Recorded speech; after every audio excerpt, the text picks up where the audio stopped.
yakoze, ngaragenda ngabona Yesu ari mu iteraniro.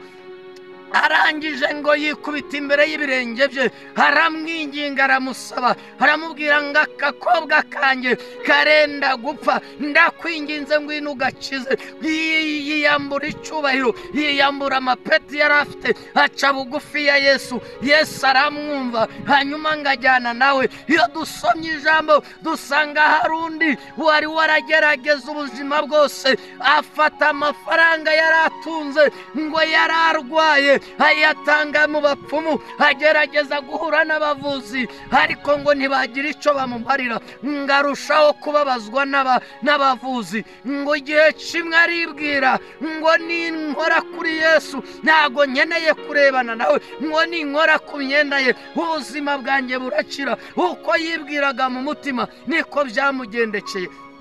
Muzaniye itangazo, aho Yesu yageze biramenyekana. Yesu yageze i Yeriko, yaragambiriye Zakayo. Yesu agera aho utuye, agere mu mudugudu utuyemo, agere mu kazi, ibyanze birakunda. Yesu ngagera i Yeriko, hanyuma ngo Zakayo nawe agambirira kureba uyu mugabo, ubuzima bwe burahinduka. Uyu mugoroba nawe ndakwifuriza kuza kureba Yesu, ndakwifuriza kuza aho Yesu ari. Nta mugabo wageze aho Yesu ari ngo asubire uko yari ameze. Uwaje ari umukene yatahanye ubukire, uwari impumyi yarahumutse, uwari urwaye yarakize. Yesu arashoboye. Uyu mugoroba ngwino imbere ya Yesu, ngwino ku buzima bwe, ahindura amateka yawe. Yesu akugirire neza. Yesu ni umwami mwiza. Mu izina rya Yesu ndahanurira ubuzima bwawe binyuze mu ijambo. Yesu aracyakora, Yesu aracyashoboye. Imbaraga ze niko ziri, uko yarari kera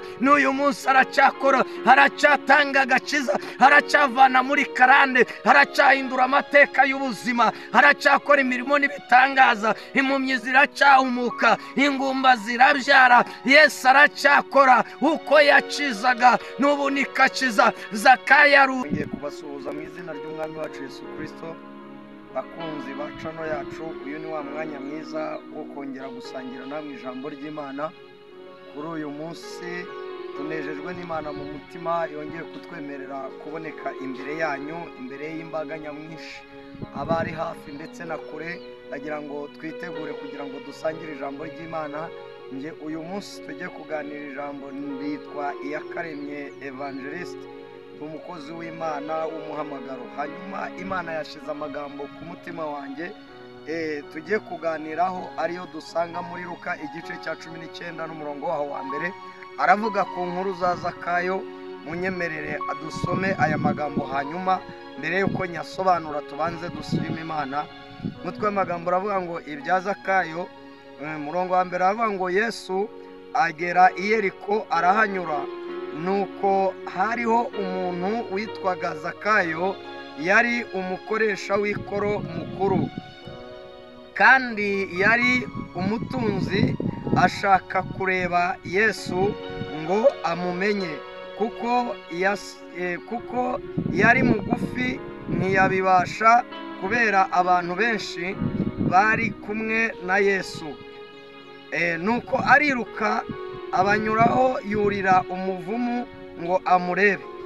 Nuko Yesu ahageze aramubwira ngo Zakayo, ururuka, kuko nkwiriye kurari wawe. Mwakire neza ijambo ry'Imana.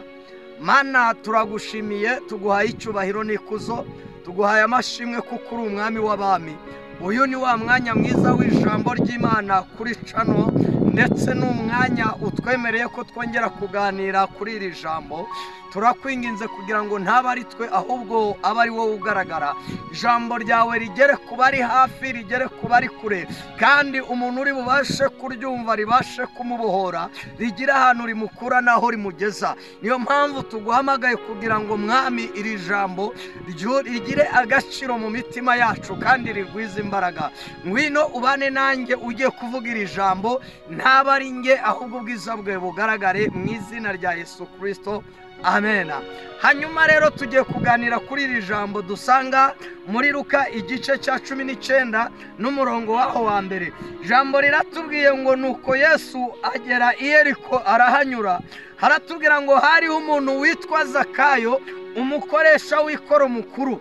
Uyu yari umutunzi kandi yari afite ibyo ab'isi batunze, ariko hari ikintu kimwe yari abuze muri we. Ntago yari azi Yesu, yumvaga Yesu bamuvuga ariko atazi Yesu uwo ari we. Hanyuma agerageza ashaka kumumenya ngo amurebe, nuko ngo azinduka agiye kureba Yesu. Hanyuma ngo ageze aho Yesu ari, asanga hari abantu benshi bamutanze. Yari afite ikibazo cy'ubugufi, nubwo yari umutunzi yari mugufi, ntago yabashaga kureba Yesu. Yigira inama mu mutima, abashaho ngo ariruka, hanyuma ngo yurira igiti cyari kiri imbere gato, ngo kuko Yesu yari agiye kunyura munsi y'icyo giti. Hanyuma ngo Yesu nawe ageze munsi y'icyo giti, ngarararama aramubwira ngo Zakayo, ururuka kuko nkwiriye kurara iwawe. Imana ishimwe. Ngako kanya Zakayo arururuka, hanyuma ngo Yesu ajyana na Zakayo bajyana iwe. Kubera gutahwa n'umunezero, ndababwiza ukuri, iyo Yesu yageze mu buzima bwawe ahindura ibintu byose, ibitashobokaga bijya bishoboka. Hanyuma ngamugejeje iwe, mbere yo kumwakira, mbere yo kugira ikindi kintu akora, aramubwira ngo ibyo ntunze ndabiha abakene, ndetse n'uwo nambuye ndamuriha 7. Imana ishimwe. Iyo Yesu yageze mu buzima bwawe, umwuka w'uburiganya ukuvaho, ugahinduka umwana w'Imana. Uyu mugoroba ijambo riratubwira ngo nuko Zakayo arururuka ajyana na Yesu. Abari bari kumwe na Yesu baravuga ngo ni gute akwiriye kujya mu rugo rw'umunyabyaha? Birashoboka ko uri umunyabyaha, birashoboka ko uri umusinzi, birashoboka ko uri umusambanyi, ariko nkuzaniye inkuru nziza. Uko Yesu yatashe mu rugo rwa Lazaro, uko Yesu yatashe mu mutima wa Zakayo, niko nawe agiye gutaha mu wawe uyu mugoroba. Mwifurije gukwakira Yesu, ntutege ubwoba n'ibyo waba urimo. Yesu yiteguye kururuka akajyana nawe. Yesu aragusaba ngo va mu byo urimo. Ururuka wa mukobwa we, ururuka wa mugabo we, ururuke wa mubyeyi we, uve mu bidatunganye. Birashoboka ko nta giti wuriye, ariko iyo tugiye mu buryo bw'umwuka hari ahantu wuriye, kuhava birakunanira. Wuriye mu kuraguza, ibyo byarananiranye. Wuriye mu gusambana, wabuze ibigukurayo, ariko uyu munsi umva inkuru nziza. Yesu aravuga ngo ngwino. Yesu arashaka kukubohora, Yesu arashaka kukugirira neza. Ngwino akubohore. Zakayo uwo mugoroba Yesu aramubwira ngo ururuka Zakayo. Zakayo arururuka, ayakira Yesu nk'umwami n'umukiza w'ubugingo bwe. Imana yacu nishimwe. Reka nkubwire, nta kintu na kimwe, nta hantu Imana itagukura. Ibyo waba urimo ibyo ari byo byose, Yesu yiteguye kukubohora, Yesu yiteguye kukugirira neza. Icagusaba nuko wemera ukamanika amaboko nk'ingabo itsinzwe. Zakayo ntago yitaye ku cyubahiro cye, Zakayo ntago yarebye ku butunzi, Zakayo ntago yarebye ku bakozi akoresha. Yemera kurira igiti ashaka kureba Yesu. Hari ibyo wabonye bitigeze bikugirira umumaro, ariko uyu munsi wa none ndakwifuriza kureba Yesu. Yesu numubona arahindura ubuzima. Yesu numubona amateka yawe arahinduka. Yesu numubona arakuremera ubuzima mu izina rya Yesu Kristo. Zakayo asiga icyubahiro cye, Zakayo aremera, yiyambura ubukire, yurira igiti ashaka kureba uwo bita Yesu. Hari uburyo yamwumvaga, hari uburyo nawe wamubwiye. Bakubwiye ko agira neza, ugira ngo ni amagambo y'abantu. Bakubwiye ko akiza ibyaha, Yesu arabishoboye. Ndagutangariza amakuru meza uyu mugoroba. Nta muntu wigeze areba Yesu, nta muntu wigeze ahura na Yesu ngataha uko yarari. Buzima bujya buhinduka. Iyo dusomye Bibiliya, jambo ry'Imana ritubwira ku nkuru z'umugabo wari umutware ngo w'isinagogi, yatwaraga umutwe w'abasirikare. Ngo nuko igihe kimwe ngaragenda ngabona Yesu ari mu iteraniro. arangije ngo yikubita imbere y'ibirenge bye, aramwinginga aramusaba, aramubwira ngo akakobwa kanjye karenda gupfa, ndakwinginze ngwino ugakize. Yiyambura icyubahiro, yiyambura amapeti yari afite, aca bugufi ya Yesu. Yesu aramwumva, hanyuma ngajyana nawe. Iyo dusomye ijambo dusanga hari undi wari waragerageza ubuzima bwose, afata amafaranga yari atunze ngo yari arwaye, ayatanga mu bapfumu, agerageza guhura n'abavuzi, ariko ngo ntibagira icyo bamumarira, ngo arushaho kubabazwa n'abavuzi. Ngo igihe kimwe aribwira ngo ninkora kuri Yesu ntabwo nkeneye kurebana nawe, ngo ninkora ku myenda ye ubuzima bwanjye burakira. Uko yibwiraga mu mutima niko byamugendekeye. Muzaniye itangazo, aho Yesu yageze biramenyekana. Yesu yageze i Yeriko, yaragambiriye Zakayo. Yesu agera aho utuye, agere mu mudugudu utuyemo, agere mu kazi, ibyanze birakunda. Yesu ngagera i Yeriko, hanyuma ngo Zakayo nawe agambirira kureba uyu mugabo, ubuzima bwe burahinduka. Uyu mugoroba nawe ndakwifuriza kuza kureba Yesu, ndakwifuriza kuza aho Yesu ari. Nta mugabo wageze aho Yesu ari ngo asubire uko yari ameze. Uwaje ari umukene yatahanye ubukire, uwari impumyi yarahumutse, uwari urwaye yarakize. Yesu arashoboye. Uyu mugoroba ngwino imbere ya Yesu, ngwino ku buzima bwe, ahindura amateka yawe. Yesu akugirire neza. Yesu ni umwami mwiza. Mu izina rya Yesu ndahanurira ubuzima bwawe binyuze mu ijambo. Yesu aracyakora, Yesu aracyashoboye. Imbaraga ze niko ziri, uko yari ari kera n'uyu munsi aracyakora,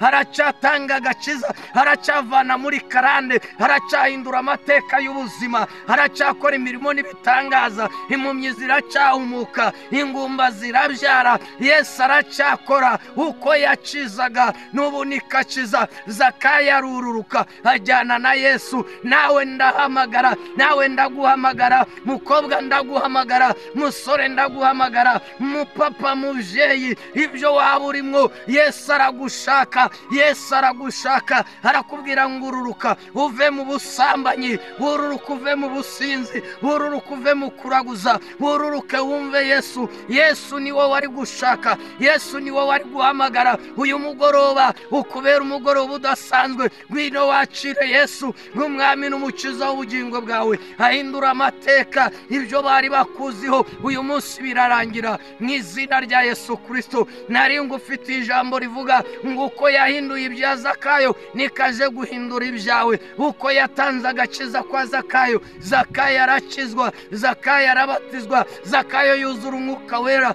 Zakayo ubuzima burahinduka. Ngwino Yesu yiteguye guhindura ubuzima bwawe. Yesu aracyashoboye, Yesu afite imbaraga. Yesu ni umukozi w'umuhanga. Ibyawe ntago byamunanira, ibyanjye ntago byamunanira, iby'imiryango yawe ntibyamunanira. Barakubwiye ngo ntacyo uzimarira, barakubwiye ngo ntuzakizwa, ariko nkuzaniye amakuru. Ngwino kwa Yesu. Yesu arahindura ubuzima mu izina rya Yesu. Zakayo ngarururuka, harururuka n'ingoga, agenda hobera Yesu. Ndakwifuriza guhobera Yesu uyu mugoroba kugira ngo ahindure amateka y'ubuzima bwawe mu izina rya Yesu Kristo. Uyu mugoroba nta yindi nkuru, nta rindi jambo ngufitiye uretse kwakira Yesu, ukava mu biteye isoni, ukava mu kubandwa, ukava mu kuraguza, ukava mu bwibone, ukava mu businzi, ukava mu buzura. Yesu aracyakora, imbaraga ze ziracyakora, imbaraga ze ziracyakora. Ngwino kwa Yesu. Zakayo arururuka ajyana na Yesu, amateka y'ubuzima bwarahinduka. Ahari waragerageje biranga, ahari warasenze usubira mu gusinda, warasenze usubira mu gusambana, ariko uyu mugoroba ndagutangariza nuko utari bwahure na Yesu. Nuramuka uhuye na Yesu, imbaraga ziragaragara. Uyu munsi ubuzima bwawe burahinduka mu izina rya Yesu Kristo. Niyo mpamvu uyu mugoroba numva mfite inzara n'inyota, numva ntewe iteka no kukubwira ngo vamwo, vayo wowe, we wari uri mu busambanyi, we wari uri mu bujura, we wari uri mu kura kuraguza. Ngwino Yesu aragushaka, ni wowe yaje gushaka, ni wowe yabambiwe, ninjye nawe. Jambo riratubwira ngo yatunyuzeho twigaragura mu ivata ry'ibyaha, arangije aratubwira ngo nitubeho. Ni Yesu arashaka kugira ubuzima buzima mu izina rya Yesu Kristo. Nta yindi nkuru ngufitiye uretse ko uyu munsi nkuzaniye ijambo rivuga ngo wururuke uve mu bidatunganye, wururuke uve mu biteye isoni, wururuke uve muri iyo myanda ya karande, hanyuma wakire Yesu nk'umwami n'umukiza w'ubugingo bwawe. Mana yo mu ijuru iguha umugisha. Hanyuma tugiye gusengana Imana, wowe unkurikiye, wowe unyumva, mu izina rya Yesu Kristo. Waba uri Burundi, waba uri muri Kongo, waba uri muri Uganda, waba uri muri Kenya, waba uri hehe, ahantu hose waba uri ubasha kumva uru rurimi, ndagutangariza amakuru meza. Yesu yiteguye kukubohora, Yesu yiteguye kukugirira neza mu izina rya Yesu Kristo. Unyemerere uzamura ikiganza cyawe. Nta kindi Yesu yaduhamagariye kwamamaza ubutumwa bwiza, kugira ngo abantu babohoke, kugira ngo abantu bakire imirimo ya kamere. Tugiye gusengana Imana kugira ngo Imana ikubohore, kugira ngo Imana ikwakire mu izina rya Yesu Kristo. Imana yo mu ijuru ibaha umugisha. Tugiye gusengera muri iri jambo bivuga ngo wururuke, wururuke aho wari wuriye. Sinzi aho wuriye, ariko aho wuriye ni wowe uhazi. Wuririye mu busambanyi, wuririye mu businzi, wuririye mu bujura, aho niho Yesu ashaka ko wururuka ukamanuka ukamusanga, hanyuma agahindura amateka y'ubuzima bwawe. Urakoze mwa. Tugiye gusenga Imana, tugiye gusenga Imana, tugiye gusenga Imana. Sinzi ibyari bigutwaje igitugu, sinzi ibyari bikuremerereye uko bimeze, ariko muri aka kanya ndagutangariza ko Yesu ari umwami. Yesu aracyakora, Yesu aracyakiza. Witerwa ubwoba n'ibyaha byawe, oya ntabwo uragera kure. Aho niho Yesu yiteguye kugusanga kubohore. Zamura ikiganza cyawe dushima Imana, zamura ikiganza cyawe ngo usengere niba wizeye. Mu izina rya Yesu Kristo, zina rifite ubutware n'ubushobozi. Twari turi mu ijambo rivuga ngo unyura i Yeriko, urangije urahagera urahanyura, hanyuma ngo uhura n'umugabo witwa Zakayo. Birashoboka ko hari ugiye guhura nawe muri uyu mugoroba, birashoboka ko hari uhuye nawe muri iri jambo. Nanjye ndasenze mwa, uko wahuye na Zakayo ugahindura amateka y'ubuzima, niko nanjye nsengeye abasore bari mu biteye isoni, bari mu myanda, bari mu isayo y'ibyaha. Ndabasengeye mwa, uko wahuye na Zakayo, Zakayo akakira agakiza, niko nanjye mbingingiye uyu mugoroba mwa. Ndatura ubuzima, ndatura agakiza, gakiza gakomoka mu maraso yawe. Reka amaraso y'umwana w'intama w'Imana abasange mu byo barimo, abasange mu biteye isoni, abakure mu mwijima, abakure mu bubata bwa Satani mu izina rya Yesu Kristo. Imbaraga z'Imana zibabohore, imbaraga z'Imana zibabohore. Nta kindi cyakuzanye ni ukugira ngo zibone ubugingo, abo bakobwa babone ubugingo, abo basore babone ubugingo, abo babyeyi babone ubugingo, abo bagabo babone ubugingo. Nanjye ndabingingiye mu mbaraga z'Imana, mu imbaraga mpabwa n'Umwuka Wera, ndatura ubuzima, buzima buhindutse, buzima bwanze icyaha mu izina rya Yesu Kristo. Nyemerera Nyiringabo ugira burokora uyu mugoroba mwa. Ijambo ryawe ribatungure, ijambo ryawe ribamurikire, ijambo ryawe ribabere itabaza, ijambo ryawe ribakure mu mwijima w'icuraburindi. Turagushimiye Nyiribihe, turagushimiye kubw'ijambo ryawe. Ijambo ryawe ni amazi amara inyota, ijambo ryawe ni umutsima utera imbaraga, ijambo ryawe rirarema, ijambo ryawe rirema ubuzima, ijambo ryawe ritanga ibyiringiro, ijambo ryawe rikura muri karande. Niko nsengeye mwa, abari abashomeri uyu munsi ubiyereke, aka kanya ubagirire neza, imbaraga z'Imana zigaragare, bwiza bw'Imana bubaganze. Nsengeye abasore n'abakobwa hari ibyo bakwifuzaho, mwami Imana biyereke, ubagirire neza nk'Imana. Abatarashaka utanga uburyo, uca inzira aho zitari mwa, ni wewe wabasha gukora. Ijambo ryawe riratubwira ngo umushinga ni wewe wawutangije, uwutangiriza muri Edeni. Niyo mpamvu nsengeye abakobwa n'abahungu kugira ngo ubahe ingo z'imigisha, kandi natwe abo wubakiye mwami udukomereze ingo utange uburyo bwo gutunga ingo utanga uburyo bwo kugaburira abana utanga imyambaro mu izina rya Yesu Kristo turagushimiye kubera ijambo ryawe mwami turagushimiye uyu mwanya mwiza warutwemereye ko tuganira kuri iri jambo hanyuma ngo nuko arururuka uyu munsi bururuke ujyane nabo uyu munsi twururuke tuve mu bidatunganye kugira ngo tugirire neza ijambo ryawe ribashe kugera hafi na kure kandi rikora icyo wagambiriye ko rikora mu izina rya Yesu Kristo amen amen amen amen